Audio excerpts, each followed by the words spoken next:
Have you ever wondered how a single performance can haunt the halls of cinematic history, overlooked and underappreciated? Some films grab hold of our hearts and stay there, but few match the disquieting grace of Jeff Goldblum in The Fly. And before diving into that, a friendly nudge to subscribe and hit the like button if you enjoy these musings. And picture the early 80s when Jeff Goldblum first captured public eyes as the charming yet troubled journalist in The Big Chill. That role marked the start of a fascinating journey, which took him to quirky films like The Adventures of Buckaroo Banzai. Each character showcased Goldblum's unique blend of intelligence and eccentricity, but nothing would prepare audiences for his transformative role in The Fly. In the 1986 film, Goldblum embodies Seth Brundle, a brilliant yet socially awkward scientist whose teleportation experiment goes horribly awry as a housefly inadvertently joins him during a teleport. His life spirals into a horrific metamorphosis. Here, the magic of Goldblum's acting shone brightest. He made Seth's tragic descent into monstrosity both empathetic and heartbreaking.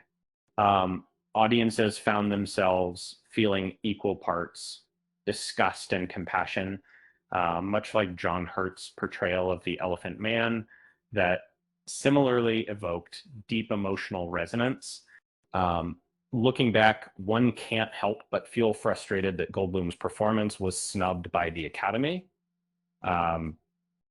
Critics praised him for creating something spectacular, yet he left the Oscar stage empty-handed, igniting heated debates among film lovers. This omission isn't just a small blemish on Oscar history. It's often cited as one of its most glaring oversights.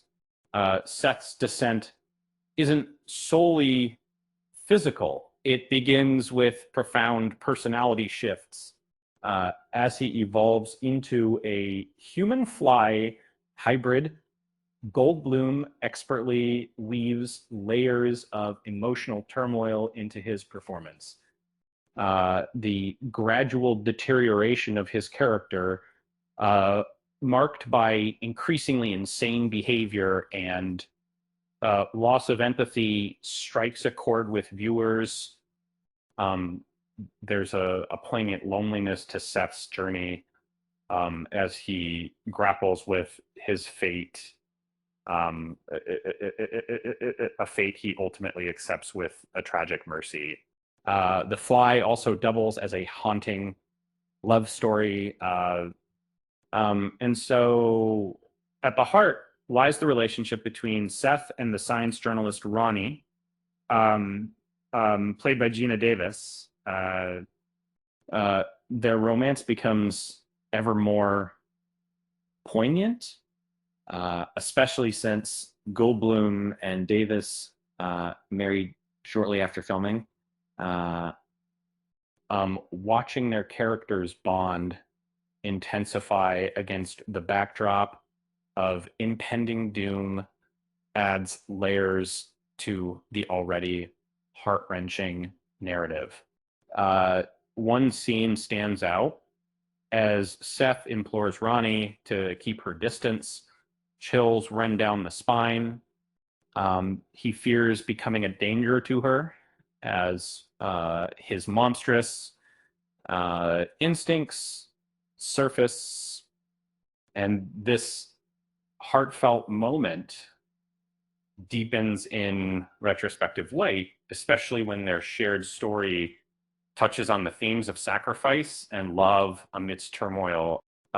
Fast forward in nearly 4 decades, and we see the lasting impact of Goldblum's performance echoing through modern cinema.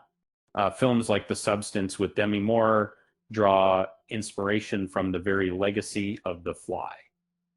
In this new tale, Moore's character faces her own harrowing transformations, trading vitality for a youthful appearance, reminding audiences of the dangers of unchecked ambition.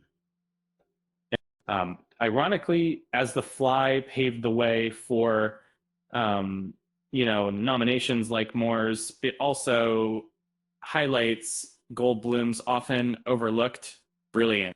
Um, can you imagine being overshadowed by other performances that, despite their accolades, never quite held the same weight as his portrayal?